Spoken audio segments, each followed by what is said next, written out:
ஓம் நமச்சிவாய. வணக்கம் நண்பர்களே, உங்கள் ஜோதிடர் தர்மராஜன். இன்று நாம் காண இருக்கும் தலைப்பு எதை பற்றி என்றால் 2026ஆம் ஆண்டு புத்தாண்டு ராசி பலன்கள் வரிசையிலே காலபுருஷ தத்துவப்படி 7வது ராசியான துலாம் ராசியை பற்றி இப்ப விரிவா பார்க்கலாம். அதற்கு முன்னாடி நம்ம சேனலை இப்பதான் நீங்க முதல் முறையா பாக்குறீங்க அப்படின்னா நம்ம சேனலை சப்ஸ்கிரைப் பண்ணுங்க, கூடவே பெல் பட்டனையும் அழுத்துங்க. அப்பதான் நான் போடுற ஒவ்வொரு வீடியோவும் உங்களுக்கு உடனுக்குடனா வரும். வாங்க வீடியோக்குள்ள போகலாம். அனைவருக்கும் ஆங்கில புத்தாண்டு நல்வாழ்த்துக்கள் 2026. பொதுவா துலாம் ராசியை பொறுத்த வரைக்கும் இந்த 2026ஆம் ஆண்டு சிறப்பான பலன்கள் உங்களுக்கு அதிகமா ஏற்பட போகுது. இருக்கிற ராசியிலே பாத்தீங்கன்னா நம்பர் 1 அதிக நற்பலன்கள் ஏற்படக்கூடிய ராசி அப்படின்னா அது துலாம் ராசி அப்படின்னு தான் பொதுவா சொல்லலாம்.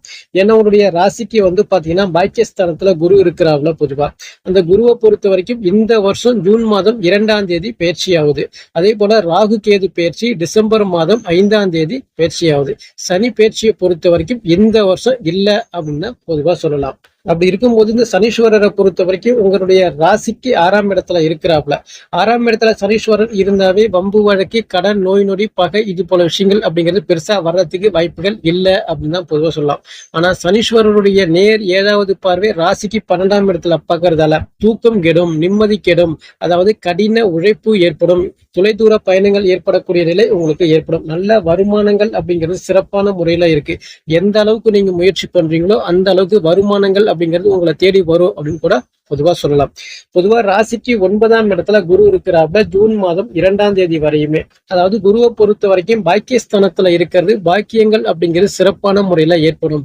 வீடு, வண்டி, வாகனம், தோட்டம், துறவு, அசியா சுத்துகள், யோகம் அப்படிங்கிறது உங்களுக்கு இந்த வருஷம் சிறப்பான முறையில ஏற்படும்.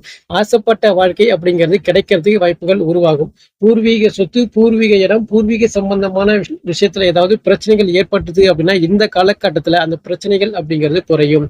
பூர்வீக சொத்து உங்களுக்கு கிடைக்கும். பூர்வீக இடம் அப்படிங்கிறது உங்களுக்கு கிடைக்கக்கூடிய நிலை உங்களுக்கு சிறப்பான முறையில இருக்கு. தந்தை மகன் உறவு நிலை சிறப்பான முறையில இருக்கும். தந்தை மூலமான அதிக ஆதாயங்கள் ஏற்படக்கூடிய நிலையும் இந்த வருஷம் உங்களுக்கு கிடைக்கும். 9ல் அமர்ந்த குருவை பொறுத்த வரைக்கும் தன்னுடைய 5வது பார்வைய ராசியை பார்க்கிறாப்ல. பொதுவா ராசியை குரு பார்த்தாரு அப்படின்னா ரொம்ப நாள் பிரச்சனைகள் ஒரு முடிவுக்கு வரும். ஒரு பேரு, புகழ், மதிப்பு, மரியாதை, அந்தஸ்து எல்லாமே உயரக்கூடிய நிலை ஏற்படும். ஒரு தன்னம்பிக்கை உருவாகும். தன்னால முடியும் அப்படிங்கிற மனநிலை, மன தைரியம் அப்படிங்கிறது உங்களுக்கு சிறப்பான முறையில இந்த வருஷம் உங்களுக்கு இருக்கு. எங்க போனாலும் உங்களுக்கு தான் வெற்றி வாய்ப்பை நீங்க சூடிட்டு வருவீங்க அப்படின்னு கூட இந்த வருஷம் உங்களுக்கு சொல்லலாம். அந்த குருவோடைய 7வது பார்வை ராசிக்கு 3ஆம் இடத்தை பாக்குறாப்ல. அங்க சனீஸ்வரரும் அங்கதான் பாக்குறாப்ல. சனீஸ்வரர் அங்க 10வது பார்வையா 3ஆம் இடத்தை பார்த்தாலும் குரு பார்வை அப்படிங்கறத உங்களுக்கு அதிகமான நன்மைகள் செய்யும் அப்படின்னு கூட சொல்லலாம். தைரியஸ்தானம், வீரியஸ்தானம் அப்படின்னு சொல்றது. அங்க குரு பார்க்கும்பொழுது தைரியமா நீங்க செயல்படுவீங்க. எந்த ஒரு வேலையுமே உடனே செய்யக்கூடிய மன தைரியம், தன்னம்பிக்கை உருவாக்கக்கூடிய நிலை உங்களுக்கு சிறப்பான முறையில இருக்கு. சிறுதூர பயணங்கள் மூலமான ஆதாயங்கள் அப்படிங்கிறது சிறப்பான முறையில உங்களுக்கு ஏற்படுத்தி கொடுப்பாப்ல. குருவுடைய 9வது பார்வை ராசிக்கு 5ஆம் இடத்தை பார்க்கிறாப்ல. 5ஆம் இடத்துல ஏற்கனவே அங்க ராகு இருக்கிறாப்ல. ராகுவை குரு பார்க்கும் போது பிரம்மாண்டமான வாழ்க்கை அமைப்பை ஏற்படுத்தி கொடுக்கும். குழந்தைகளுக்கு அதிகமா ஆடம்பர செலவுகள் அதிகமா பண்ணுவீங்க. குழந்தைகளுக்கு பிடிச்ச விஷயத்த நீங்க பண்ணுவீங்க அப்படின்னு கூட பொதுவாக சொல்லலாம். குலதெய்வ அருள் உங்களுக்கு கிடைக்கும். இஷ்ட தெய்வங்கள் போயிட்டு வரக்கூடிய நிலையும் உங்களுக்கு சிறப்பான முறையில இருக்கு. 5ஆம் இடத்துல ராகு இருக்கிறது பித்ருதோஷ அமைப்பை ஏற்படுத்தினாலும் குரு பார்வை இருக்கும் போது பித்ருதோஷ நிவர்த்தி அப்படிங்கிற மாதிரி ஏற்படும். அதாவது ஆன்மீக பற்று மூலமான உங்களுடைய பாவக்கணக்குகள் இந்த வருஷம் உங்களை விட்டு விலகி சென்றுடும், குறையும் அப்படின்னு கூட பொதுவா சொல்லலாம். லாபஸ்தானத்துல கேது இருக்கிறதால லாபங்கள் அப்படிங்கிறது பெருசா வர்றதுக்கு வாய்ப்புகள் இல்லை. எந்த அளவுக்கு வருமானங்கள் வந்தாலும் அதை அனைத்துமே நீங்க இந்த வருஷம் செலவு பண்ணிடுவீங்க அப்படின்னு கூட பொதுவா சொல்லலாம். ஜூன் மாதம் 2ஆம் தேதிக்கு பிறகு குருவை பொறுத்த வரைக்கும் தொழில் ஸ்தானம் 10ஆம் இடத்துக்கு வராப்ல. அதாவது 10ஆம் இடத்துல குரு உச்சம் அடைகிறதால தொழில இருந்து வந்த பிரச்சனைகள் அப்படிங்கிறது குறையும். வேலையில இருந்து வந்த பிரச்சனைகள் அப்படிங்கிறது குறையும். சம்பள உயர்வு, பதவி உயர்வு, பிடிச்ச இடத்திற்கு இடமாற்றங்கள் ஏற்படும். அரசு பணிக்கு நான் முயற்சி பண்ணிட்டு இருக்கிறேன் அப்படின்னு சொல்றவங்களை பொறுத்த வரைக்கும் இந்த வருஷம் அரசு பணிக்கு முயற்சி பண்ணீங்கன்னா தாராளமா உங்களுக்கு வெற்றி பெறறதுக்கு வாய்ப்புகளை உருவாக்கி கொடுக்கும். பல நபர்களுக்கு புதிய தொழில் தொடங்கவும் வாய்ப்புகள் அதிகமா உருவாக்கி கொடுப்பாங்க இந்த குருவை பொறுத்த வரைக்கும். வேலையில பல பிரச்சனைகளா இருக்கு, நான் இருக்கிற வேலையை விட்டுட்டு வேற வேலைக்கு நான் முயற்சி பண்ணலாமா அப்படின்னு கேட்டீங்கன்னா தாராளமா இருக்கிற வேலையை விட்டுட்டு நீங்க புதிய முயற்சி, புதிய வேலை அப்படிங்கறத நீங்க தாராளமா தொடங்கலாம். புதியதான தொழில் தொடங்கலாம்னு இருக்கு அப்படின்னு சொல்றவங்களை பொறுத்த வரைக்கும் உங்களுடைய முதலீடுகளை போட்டு தாராளமா நீங்க தொழிலை தொடங்கலாம் அப்படின்னு தான் பொதுவா சொல்லலாம். அதே போல கூட்டு தொழில இருந்து வந்த பிரச்சனைகள் அப்படிங்கிறது குறைந்து கூட்டு தொழிலை பொறுத்த வரைக்கும் மேலும் விரிவுபடுத்துவீங்க. பல லாபத்தை நோக்கி செல்லக்கூடிய நிலையும் உங்களுக்கு சிறப்பான முறையில இருக்கு. வெளிநாடு செல்ல நான் முயற்சி பண்ணிட்டு இருக்கிறேன் அப்படின்னு சொல்றவங்களை பொறுத்த வரைக்கும் வெளிநாட்டு யோகங்கள் அப்படிங்கிறது சிறப்பான முறையில இருக்கும். அரசு பணியில உள்ள நபர்களை பொறுத்த வரைக்கும் சம்பள உயர்வு, பதவி உயர்வு, பிடிச்ச இடத்திற்கு இடமாற்றங்கள் ஏற்படும். அதே போல புதியதாக பல நபர்களை இந்த வருஷம் அரசு பணி கிடைக்கக்கூடிய நிலையும் ஏற்படும் ஜூன் மாதத்திற்கு பிறகு. அரசியல்வாதிகளை பொறுத்த வரைக்கும் அரசியல்ல வெற்றி பெறுறது, அரசு சார்ந்த விஷயத்துல நீங்க முயற்சி பண்ணீங்கன்னா அங்க உங்க பேருக்கு ஒரு மதிப்பு, மரியாதை, அந்தஸ்து உயரக்கூடிய நிலை ஏற்படும். மக்கள் மத்தியில செல்வாக்கு உயரக்கூடிய நிலையும் இந்த வருஷம் உங்களுக்கு அதிகமா இருக்கு. அப்படி இருக்கும்போது குருவுடைய 5வது பார்வை ராசிக்கு 2ஆம் இடத்தை பாக்குறாப்ல. 2ஆம் இடம் அப்படிங்கிறது தனஸ்தானம், குடும்பஸ்தானம், வாக்குஸ்தானம் சொல்றது. குடும்பம் இல்லாத நபர்களுக்கு இந்த வருஷம் குடும்ப வாழ்க்கை அப்படிங்கிறது சிறப்பா ஏற்படும்.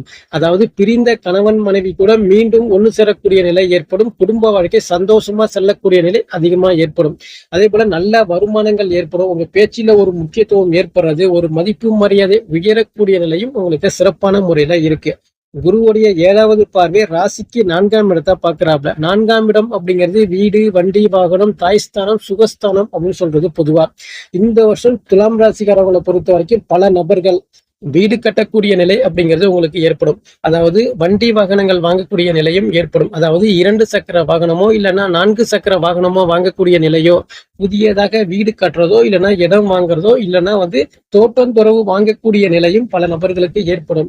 தாயாருக்கு உடல் சார்ந்த பிரச்சனைகள் இதுவரைக்கும் ஏற்பட்டுட்டு இருந்தாலும் அந்த மருத்துவ செலவுகள் குறையும். நல்ல மருத்துவரை அணுகி உடல் சார்ந்த பிரச்சனையில முன்னேற்றங்கள் ஏற்படக்கூடிய நிலையும் ஏற்படும். உங்களுக்கே பாத்தீங்கன்னா உடல் சார்ந்த பிரச்சனைகள் ஏற்பட்டுட்டு இருந்தாலும் இந்த வருஷம் குரு பார்வை 4ஆம் இடத்தை விழுவதால உடல் சார்ந்த பிரச்சனைகள் குறையும், விரைய செலவு குறையும், மருத்துவ செலவுகள் குறையக்கூடிய நிலை ஏற்படும். அனைத்துமே உங்களுக்கு சுப விரைய செலவா தான் ஏற்படுமே தவிர வீண் செலவு அப்படிங்கிறது குறைக்கப்படும் அப்படின்னு கூட பொதுவா சொல்லலாம். குருவுடைய 9வது பார்வை 6ஆம் இடத்தை பாக்குறாப்ல. ஏற்கனவே 6ஆம் இடத்துல அங்க சனீஸ்வரர் இருக்கிறாப்ல. பொதுவா அதாவது வேலையில பல பிரச்சனைகளை ஏற்படுத்திட்டு இருந்தாலும் குரு பார்வை அங்க விழும் பொழுது வேலையில இருந்து வந்த அனைத்து பிரச்சனையுமே குறையும். வேலையில நல்ல முன்னேற்றங்கள் ஏற்படும். கடன், வம்பு, வழக்கு, நோய் நொடி இது போல விஷயங்கள் முற்றிலும் குறையறதுக்கு வாய்ப்புகள் உருவாகும். கடன் எனக்கு அதிகமா இருக்கு அப்படின்னு சொல்றவங்களை பொறுத்த வரைக்கும் கடன் பிரச்சனை அப்படிங்கிறது கொஞ்சம் கொஞ்சமா உங்களை விட்டு விலகி செல்லக்கூடிய நிலை ஏற்படும். வாங்கின காசை திருப்பி கொடுக்கக்கூடிய நிலை உங்களுக்கு இந்த வருஷம் சிறப்பான முறையில இருக்கு அப்படின்னு தான் பொதுவா சொல்லலாம். வம்பு வழக்கு அதிகமா இருக்கு, கோர்ட்டு கேஸ், பஞ்சாயத்து அதிகமா இருக்கு அப்படின்னு சொல்றவங்களை பொறுத்த வரைக்கும் இந்த வருஷம் அதாவது உங்களுக்கு சாதகமான முறையில தீர்ப்பு வரக்கூடிய நிலையும் உங்களுக்கு ஏற்படும். உங்களை வேண்டான்னு சொல்லிட்டு உதறி சென்ற நபர்கள் கூட மீண்டும் உங்களை தேடி வர்றதுக்கு வாய்ப்புகள் உருவாகும் அப்படின்னு தான் பொதுவா சொல்லலாம். அப்படி இருக்கும்போது இந்த வருஷத்தை பொறுத்த வரைக்கும் திருமணம் ஆகாத நபர்களுக்கு திருமணம் சார்ந்த விஷயங்கள் கை கொடுக்கும். எனக்கு முதல் திருமணம் தோல்வியில முடிஞ்சிடுச்சு, மறு திருமணம் வாய்ப்பு உள்ளதா அப்படின்னு கேட்டீங்கன்னா இந்த வருஷம் நீங்க குரு பலன் இருக்கிறதால 2வது திருமணம் சார்ந்த விஷயங்கள் உங்களுக்கு சிறப்பான முறையில வெற்றி பெறும் அப்படின்னு தான் பொதுவா சொல்லலாம். இந்த துலாம் ராசிக்காரவங்களை பொறுத்த வரைக்கும் மற்ற ராசியை விட உங்களுக்கு தான் அதிர்ஷ்டங்கள் அதிகமா ஏற்பட போகுது, பணப்புழக்கம் அதிகமா ஏற்பட போகுது, குடும்ப வாழ்க்கை சந்தோஷமா அமைய போகுது அப்படின்னு தான் பொதுவா சொல்லலாம். பொதுவா இந்த துலாம் ராசிக்காரவங்களை பொறுத்த வரைக்கும் வழிபட வேண்டிய தெய்வம் எது அப்படின்னு கேட்டீங்கன்னா இங்க குரு பலன்ல இருக்கிறதால தட்சிணாமூர்த்தி வழிபாடு பண்றது சிறப்பான பலன்களை கொடுக்கும். அதே போன்று இந்த வருஷத்துல ஒரு முறையாவது குருஸ்தலம் ஆலங்குடிக்கு சென்று குரு பகவானை தரிசனம் பண்ணிட்டு வந்தீங்க அப்படின்னா குரு பலன் உங்களுக்கு சிறப்பான முறையில கிடைக்கும். ஆசைப்பட்ட வாழ்க்கை அனைத்தும் சிறப்பான முறையில கிடைக்கும் என்று கூறி மீண்டும் அடுத்த காணொளியில் உங்களை சந்திக்கின்றேன். நன்றி, வணக்கம். ஓம் நமச்சிவாய. வாழ்க வளமுடன்.